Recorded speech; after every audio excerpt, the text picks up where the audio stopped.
2 Samuel 12. The Lord sent Nathan to David. When he came to him, he said, "There were 2 men in a certain town, one rich and the other poor. The rich man had a very large number of sheep and cattle, but the poor man had nothing except one little ewe lamb he had bought. He raised it, and it grew up with him and his children. It shared his food, drank from his cup, and even slept in his arms. It was like a daughter to him. Now a traveler came to the rich man, but the rich man refrained from taking one of his own sheep or cattle to prepare a meal for the traveler who had come to him. Instead, he took the ewe lamb that belonged to the poor man and prepared it for the one who had come to him." David burned with anger against the man and said to Nathan, "As surely as the Lord lives, the man who did this must die. He must pay for that lamb 4 times over, because he did such a thing and had no pity." Then Nathan said to David, "You are the man. This is what the Lord, the God of Israel, says. I anointed you king over Israel, and I delivered you from the hand of Saul. I gave your master's house to you, and your master's wives into your arms.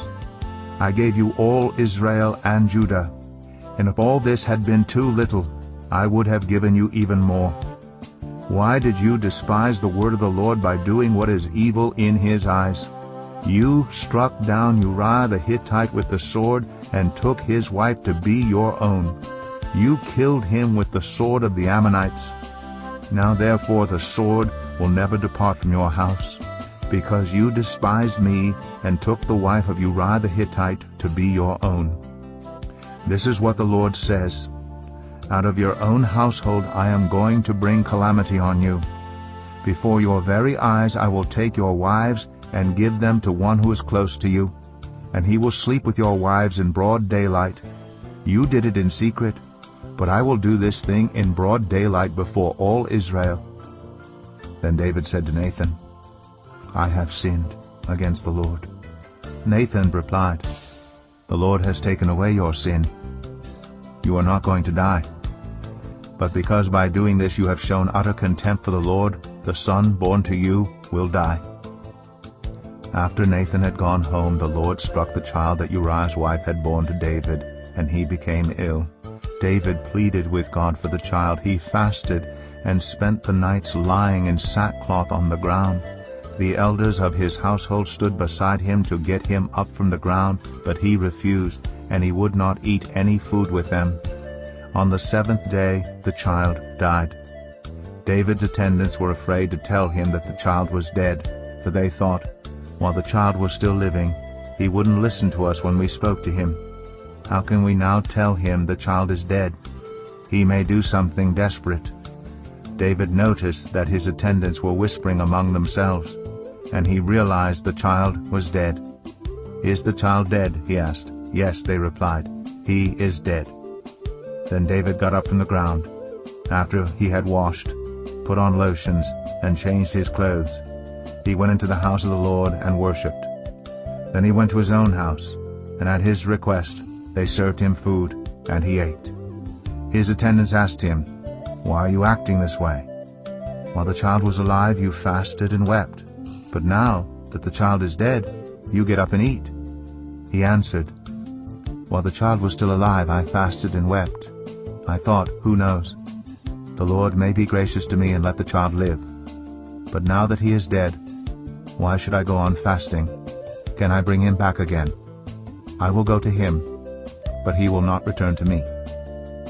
Then David comforted his wife Bathsheba, and he went to her and made love to her. She gave birth to a son, and they named him Solomon.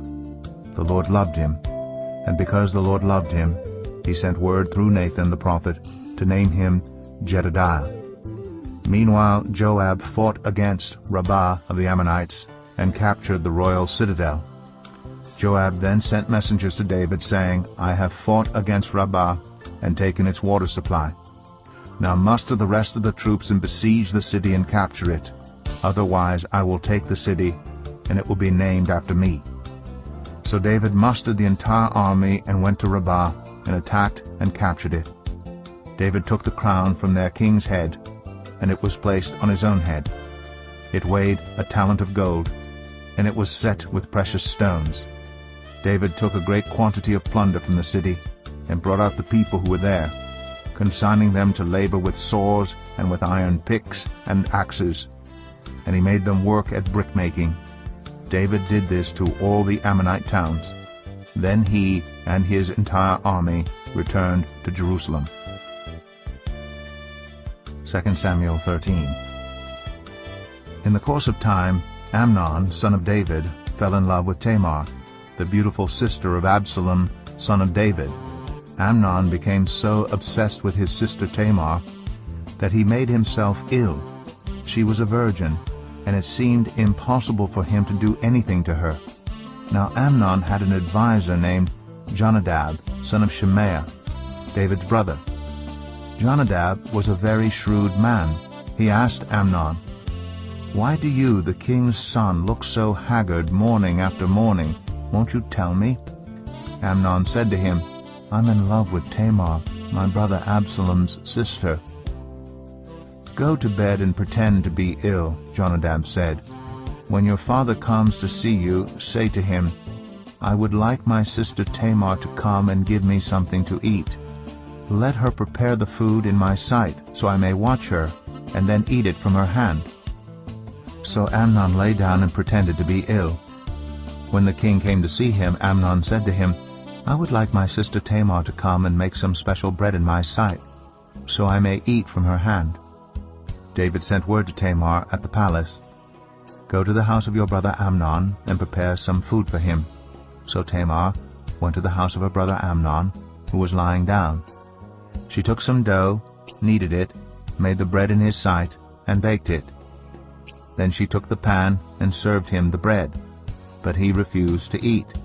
"Send everyone out of here," Amnon said. So everyone left him. Then Amnon said to Tamar, "Bring the food here into my bedroom, so I may eat from your hand." And Tamar took the bread she had prepared and brought it to her brother Amnon in his bedroom. But when she took it to him to eat, he grabbed her and said, "Come to bed with me, my sister." "No, my brother," she said to him, "don't force me. Such a thing should not be done in Israel. Don't do this wicked thing. What about me?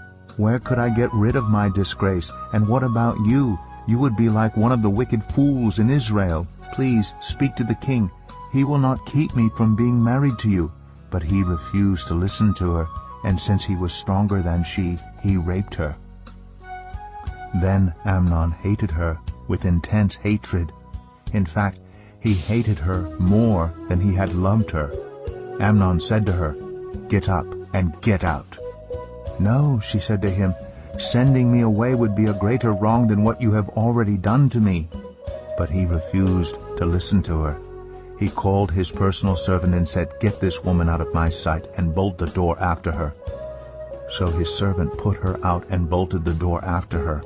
She was wearing an ornate robe, for this was the kind of garment the virgin daughters of the king wore. Tamar put ashes on her head and tore the ornate robe she was wearing. She put her hands on her head and went away weeping aloud as she went. Her brother Absalom said to her, "Has that Amnon, your brother, been with you? Be quiet for now, my sister. He is your brother. Don't take this thing to heart." And Tamar lived in her brother Absalom's house, a desolate woman. When King David heard all this, he was furious. And Absalom never said a word to Amnon, either good or bad. He hated Amnon because he had disgraced his sister Tamar. 2 years later, when Absalom's sheep shearers were at Baal-Hazor, near the border of Ephraim, he invited all the king's sons to come there. Absalom went to the king and said, "Your servant has had shearers come. Will the king and his attendants please join me?" "No, my son," the king replied. "All of us should not go. We would only be a burden to you." Although Absalom urged him, he still refused to go, but gave him his blessing. Then Absalom said, "If not, please let my brother Amnon come with us." The king asked him, "Why should he go with you?" But Absalom urged him, So he sent with him Amnon and the rest of the king's sons. Absalom ordered his men, "Listen, when Amnon is in high spirits from drinking wine, and I say to you, strike Amnon down, then kill him, don't be afraid. Haven't I given you this order? Be strong and brave." So Absalom's men did to Amnon what Absalom had ordered. Then all the king's sons got up, mounted their mules, and fled. While they were on their way, the report came to David, "Absalom has struck down all the king's sons. Not one of them is left." The king stood up, tore his clothes, and lay down on the ground. And all his attendants stood by with their clothes torn. But Jonadab, son of Shemaiah, David's brother, said, "My lord should not think that they killed all the princes. Only Amnon is dead." This has been Absalom's express intention ever since the day Amnon raped his sister Tamar. My lord the king should not be concerned about the report that all the king's sons are dead. Only Amnon is dead. Meanwhile, Absalom had fled. Now the man standing watch looked up and saw many people on the road west of him, coming down the side of the hill. The watchman went and told the king, "I see men in the direction of Horonaim, on the side of the hill." Jonadab said to the king, "See, the king's sons have come. It has happened just as your servant said."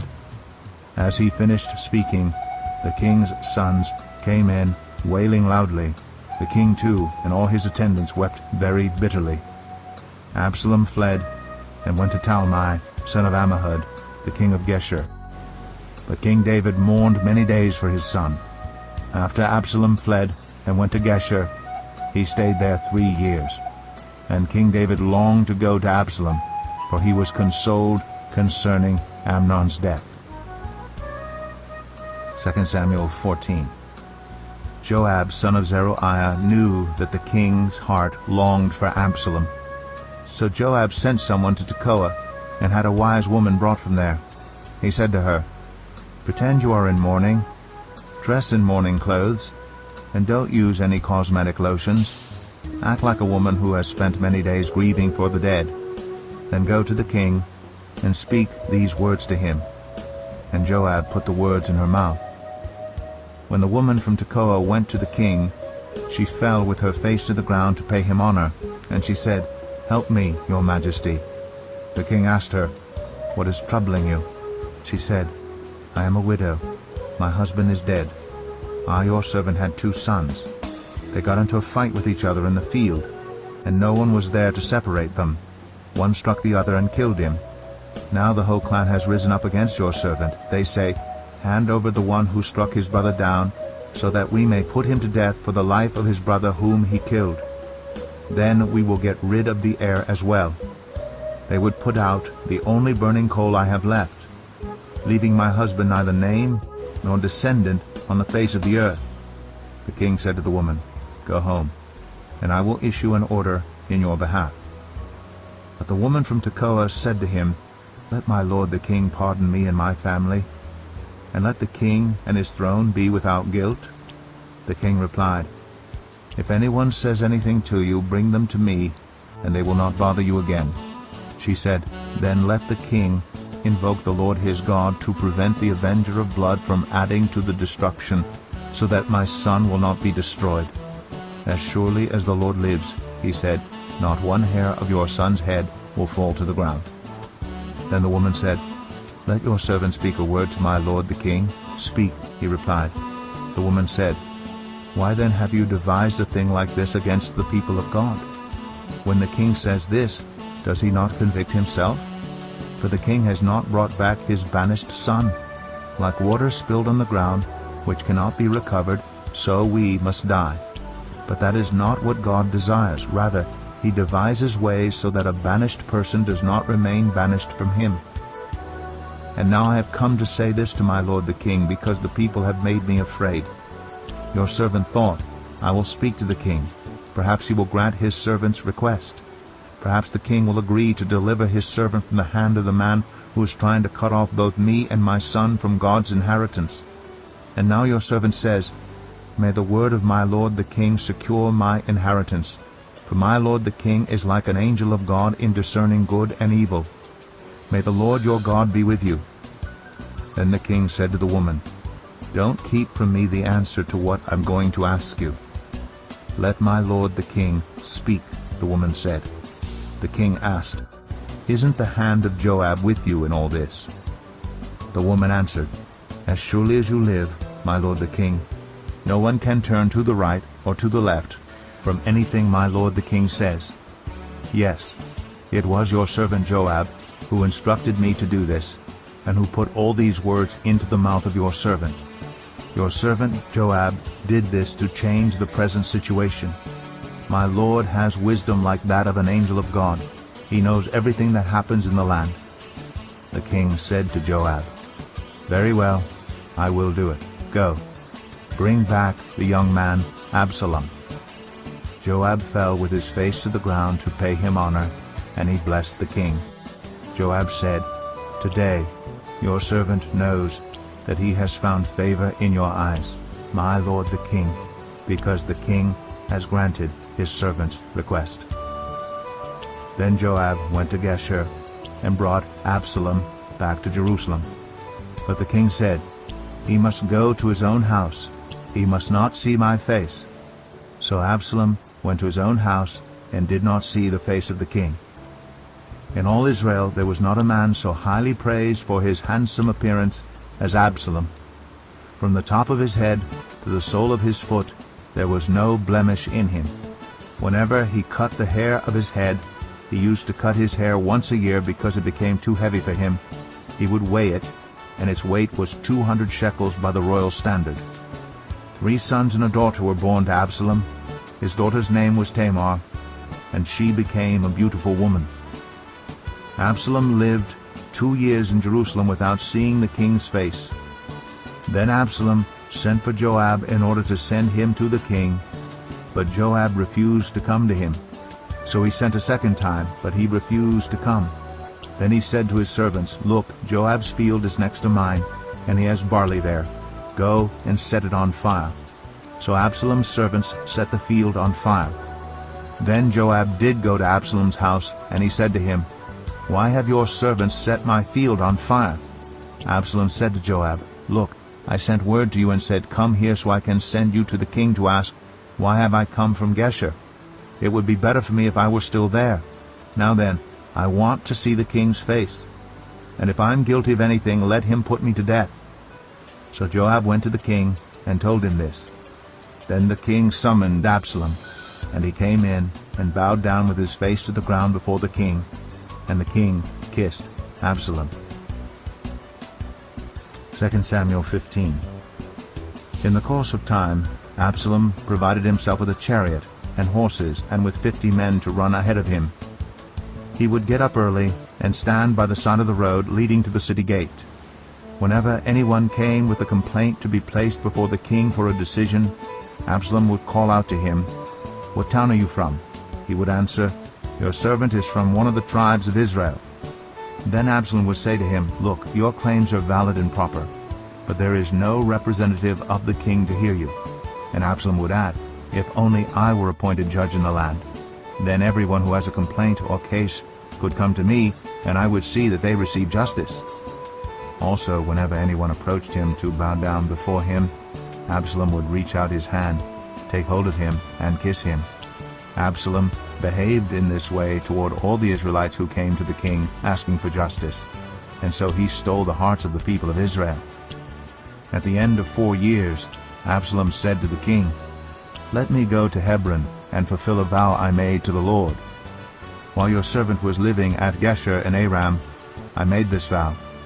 If the Lord takes me back to Jerusalem, I will worship the Lord in Hebron." The king said to him, "Go in peace." So he went to Hebron. Then Absalom sent secret messengers throughout the tribes of Israel to say, "As soon as you hear the sound of the trumpets, then say, 'Absalom is king in Hebron.'" 200 men from Jerusalem had accompanied Absalom. They had been invited as guests and went quite innocently, knowing nothing about the matter. While Absalom was offering sacrifices, he also sent for Ahithophel the Gilonite, David's counselor, to come from Gilo, his hometown. And so the conspiracy gained strength, and Absalom's following kept on increasing. A messenger came and told David, "The hearts of the people of Israel are with Absalom." Then David said to all his officials who were with him in Jerusalem, "Come, we must flee, or none of us will escape from Absalom. We must leave immediately, or he will move quickly to overtake us and bring ruin on us and put the city to the sword." The king's officials answered him, "Your servants are ready to do whatever our lord the king chooses." The king set out with his entire household following him, but he left 10 concubines to take care of the palace. So the king set out with all the people following him, and they halted at the edge of the city. All his men marched past him, along with all the Kerethites and Pelethites, and all the 600 Gittites who had accompanied him from Gath marched before the king. The king said to Ittai the Gittite, "Why should you come along with us? Go back and stay with King Absalom. You are a foreigner, an exile from your homeland. You came only yesterday, and today shall I make you wander about with us, when I do not know where I am going? Go back and take your people with you. May the Lord show you kindness and faithfulness." But Ittai replied to the king, "As surely as the Lord lives, and as my lord the king lives, wherever my lord the king may be, whether it means life or death, there will your servant be." David said to Ittai, "Go ahead, march on." So Ittai the Gittite marched on with all his men and the families that were with him. The whole countryside wept aloud as all the people passed by. The king also crossed the Kidron Valley, and all the people moved on toward the wilderness. Zadok was there too, and all the Levites who were with him were carrying the ark of the covenant of God. They set down the ark of God, and Abiathar offered sacrifices until all the people had finished leaving the city. Then the king said to Zadok, "Take the ark of God back into the city. If I find favor in the Lord's eyes, he will bring me back and let me see it and his dwelling place again. But if he says, 'I am not pleased with you,' then I am ready. Let him do to me whatever seems good to him." The king also said to Zadok the priest, "Do you understand? Go back to the city with my blessing. Take your son Ahimaaz with you, and also Abiathar's son Jonathan. You and Abiathar return with your 2 sons. I will wait at the fords in the wilderness until word comes from you to inform me." So Zadok and Abiathar took the ark of God back to Jerusalem and stayed there. But David continued up the Mount of Olives, weeping as he went. His head was covered, and he was barefoot. All the people with him covered their heads too, and were weeping as they went up. Now David had been told, "Ahithophel is among the conspirators with Absalom." So David prayed, "Lord, turn Ahithophel's counsel into foolishness."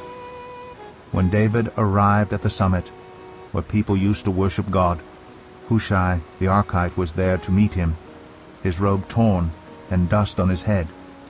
David said to him, "If you go with me, you will be a burden to me. But if you return to the city and say to Absalom, 'Your Majesty, I will be your servant. I was your father's servant in the past, but now I will be your servant,' then you can help me by frustrating Ahithophel's advice. Won't the priests Zadok and Abiathar be there with you? Tell them anything you hear in the king's palace. Their 2 sons, Ahimaaz, son of Zadok, and Jonathan, son of Abiathar, are there with them. Send them to me with anything you hear."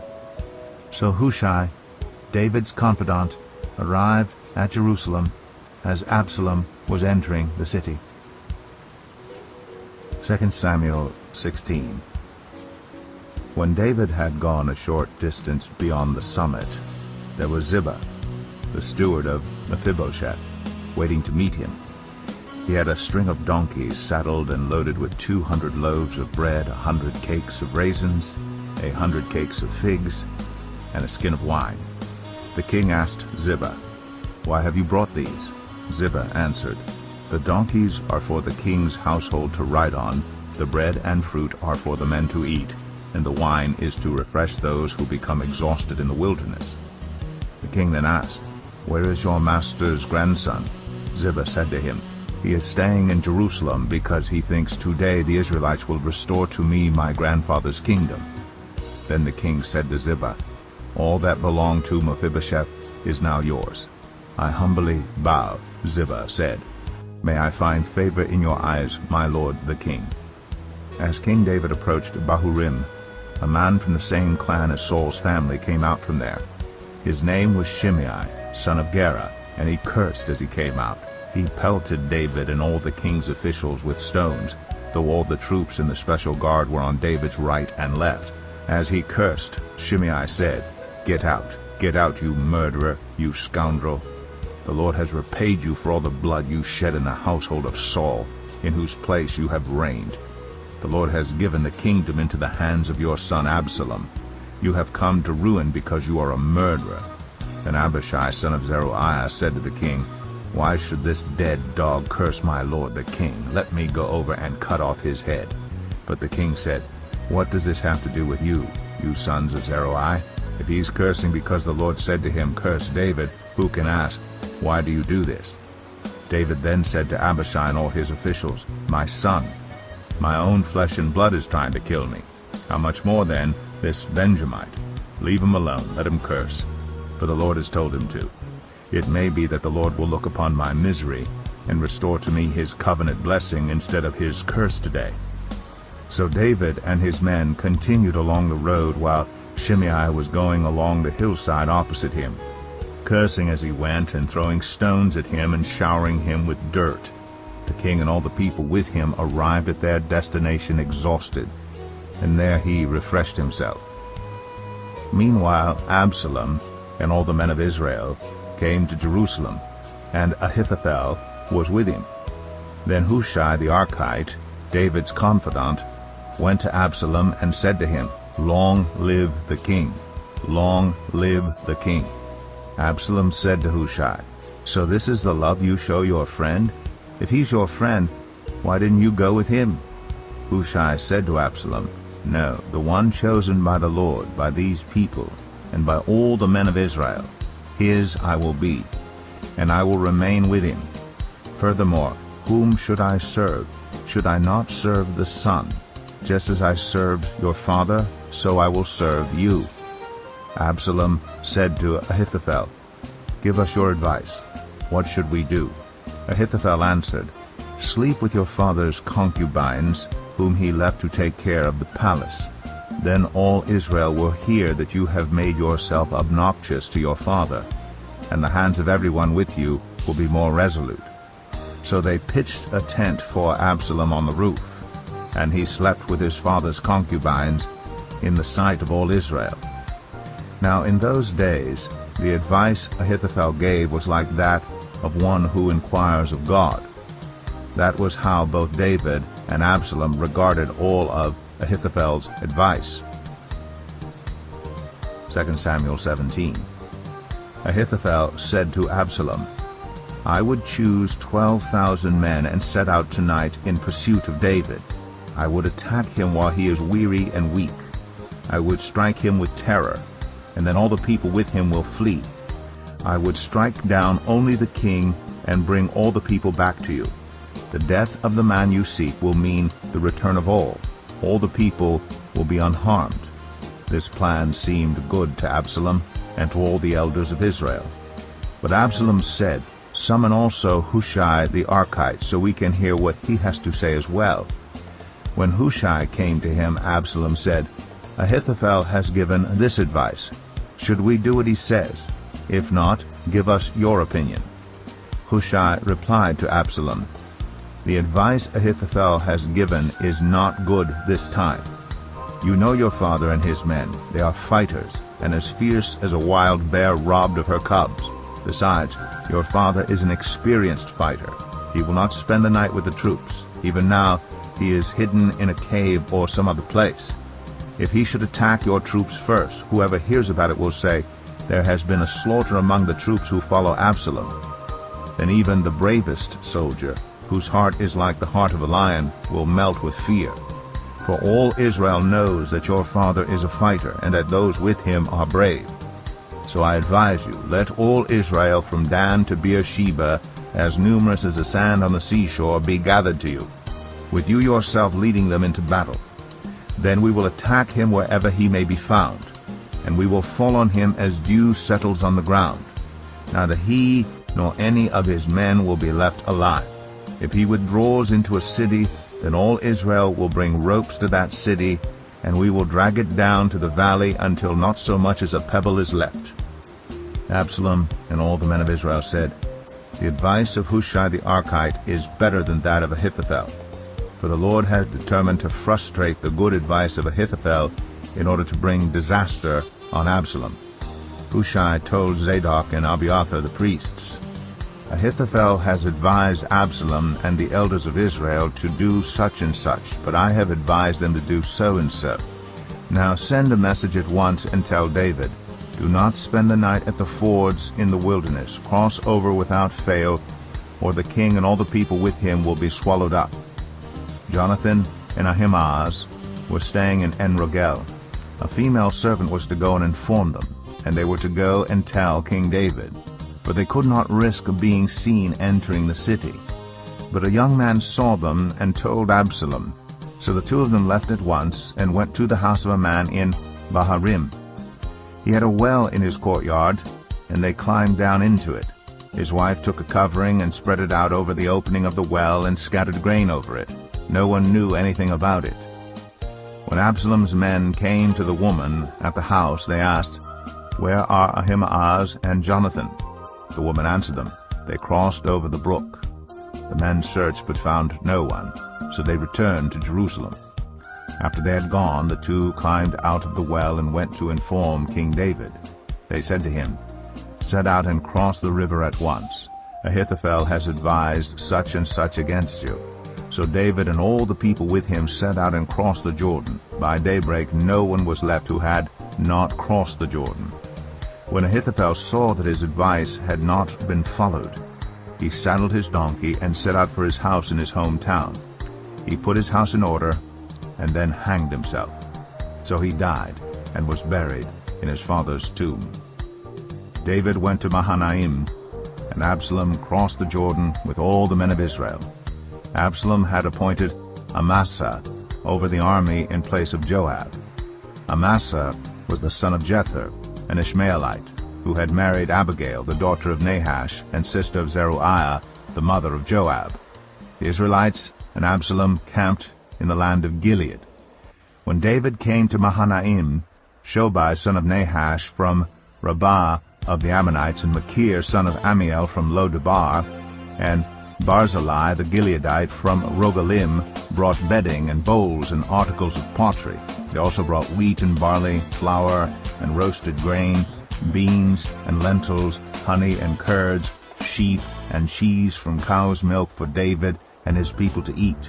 For they said, "The people have become exhausted and hungry and thirsty in the wilderness." 2 Samuel 18.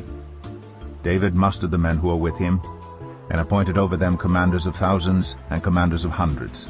David sent out his troops, a third under the command of Joab, a third under Joab's brother Abishai, son of Zeruiah, and a third under Ittai the Gittite. The king told the troops, "I myself will surely march out with you." But the men said, "You must not go out. If we are forced to flee, they won't care about us.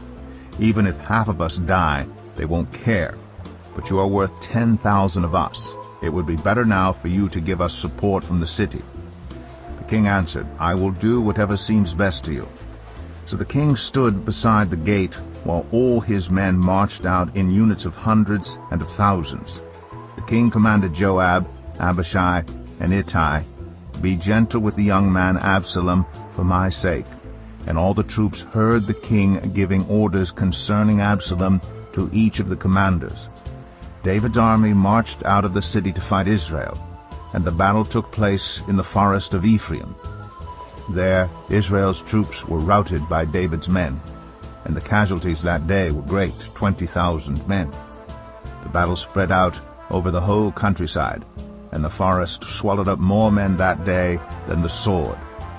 Now Absalom happened to meet David's men. He was riding his mule, and as the mule went under the thick branches of a large oak, Absalom's hair got caught in the tree.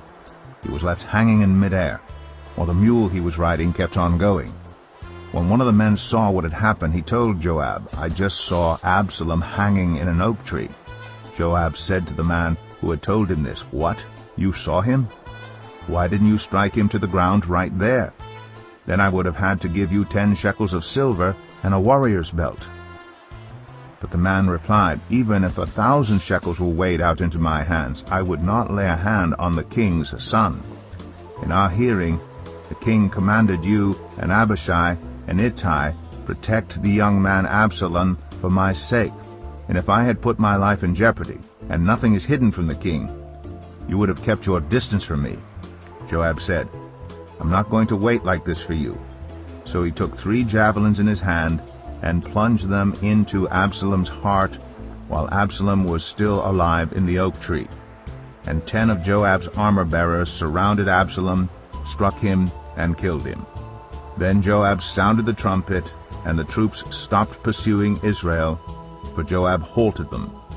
They took Absalom, threw him into a big pit in the forest, and piled up a large heap of rocks over him. Meanwhile, all the Israelites fled to their homes. During his lifetime, Absalom had taken a pillar and erected it in the king's valley as a monument to himself, for he thought, "I have no son to carry on the memory of my name." He named the pillar after himself, and it is called Absalom's monument to this day.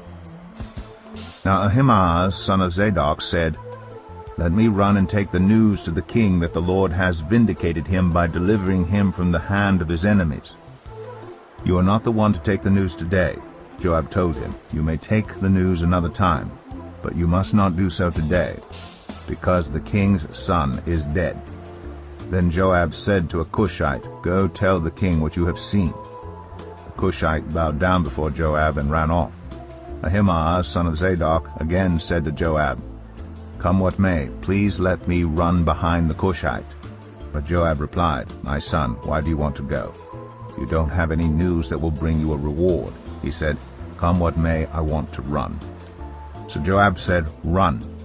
Then Ahimaaz ran by way of the plain and outran the Cushite.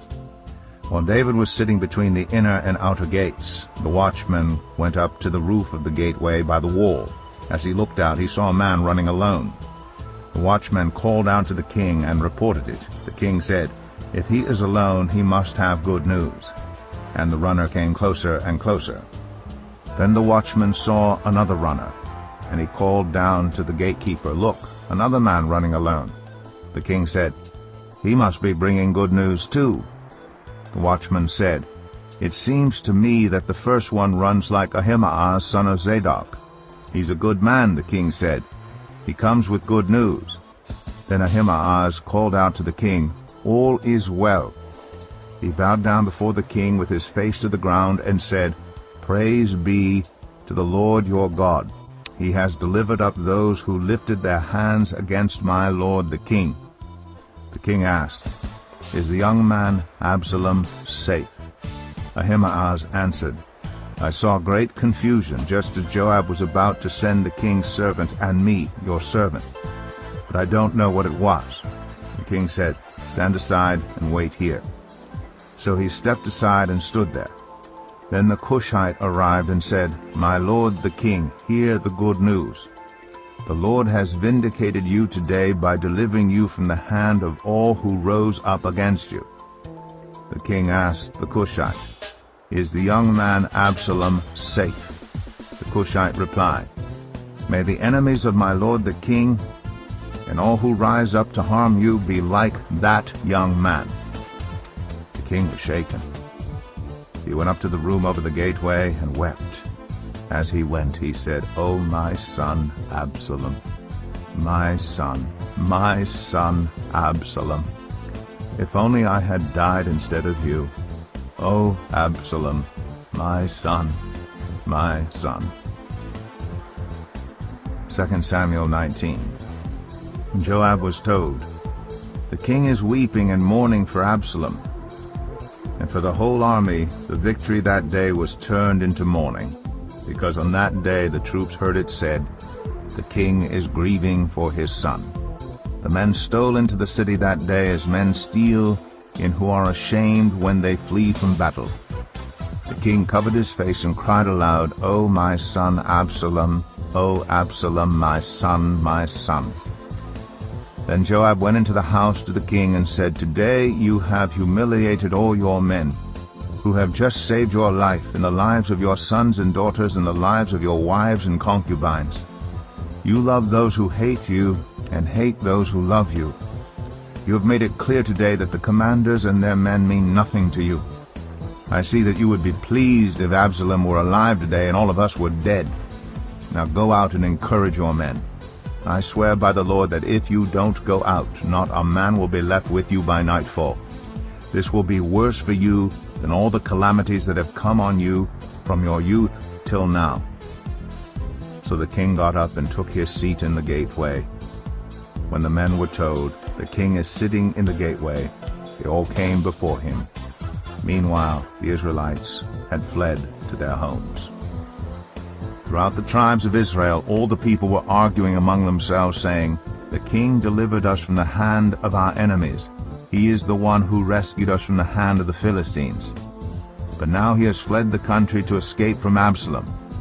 And Absalom, whom we anointed to rule over us, has died in battle. So why do you say nothing about bringing the king back?" King David sent this message to Zadok and Abiathar the priests. "Ask the elders of Judah, why should you be the last to bring the king back to his palace, since what is being said throughout Israel has reached the king at his quarters? You are my relatives, my own flesh and blood. So why should you be the last to bring back the king? And say to Amasa, are you not my own flesh and blood? May God deal with me, be it ever so severely, if you are not the commander of my army for life in place of Joab." He won over the hearts of the men of Judah so that they were all of one mind. They sent word to the king, "Return, you and all your men." Then the king returned and went as far as the Jordan. Now the men of Judah had come to Gilgal to go out and meet the king and bring him across the Jordan.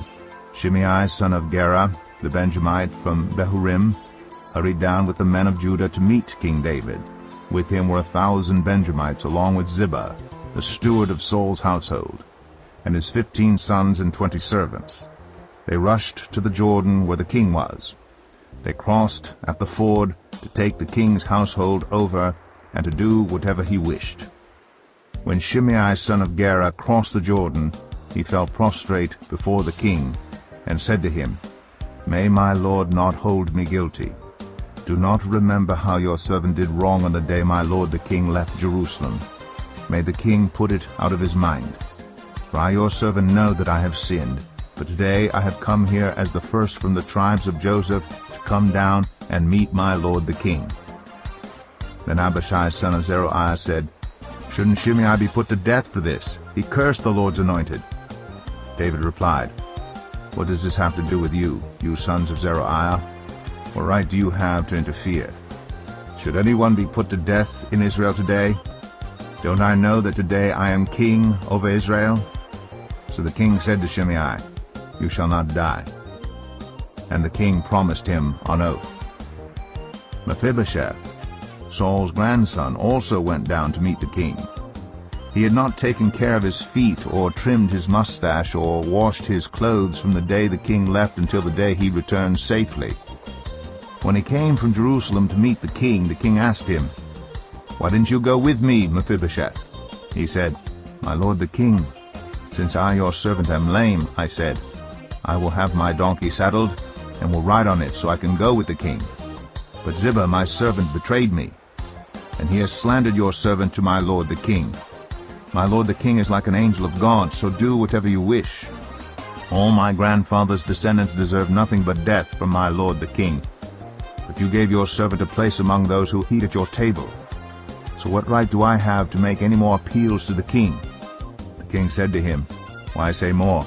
I order you and Ziba to divide the land." Mephibosheth said to the king, "Let him take everything, now that my lord the king has returned home safely." Barzillai the Gileadite also came down from Rogelim to cross the Jordan with with the king and to send him on his way from there. Now Barzillai was very old, 80 years of age. He had provided for the king during his stay in Mahanaim, for he was a very wealthy man. The king said to Barzillai, "Cross over with me and stay with me in Jerusalem, and I will provide for you." But Barzillai answered the king, "How many more years will I live, that I should go up to Jerusalem with the king? I am now 80 years old. Can I tell the difference between what is enjoyable and what is not? Can your servant taste what he eats and drinks?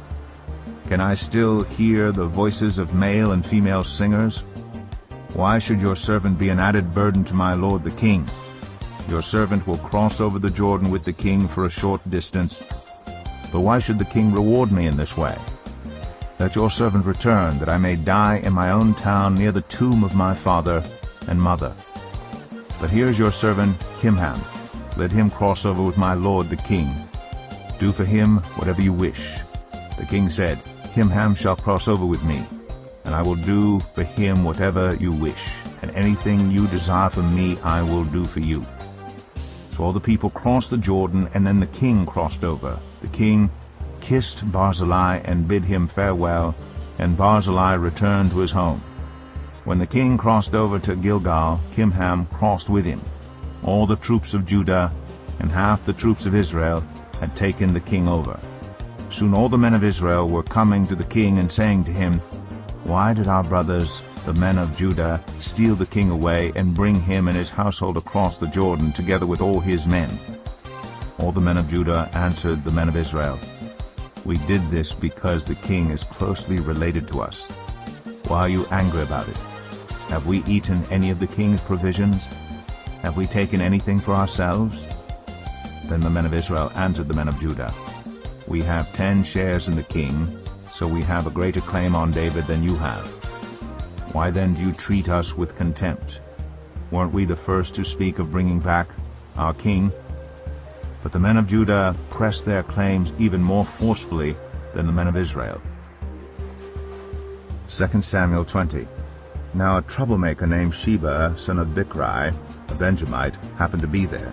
He sounded the trumpet and shouted, "We have no share in David, no part in Jesse's son. Every man to his tent, Israel." So all the men of Israel deserted David to follow Sheba, son of Bichri.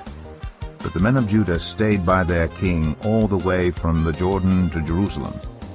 When David returned to his palace in Jerusalem, he took the 10 concubines he had left to take care of the palace and put them in a house under guard.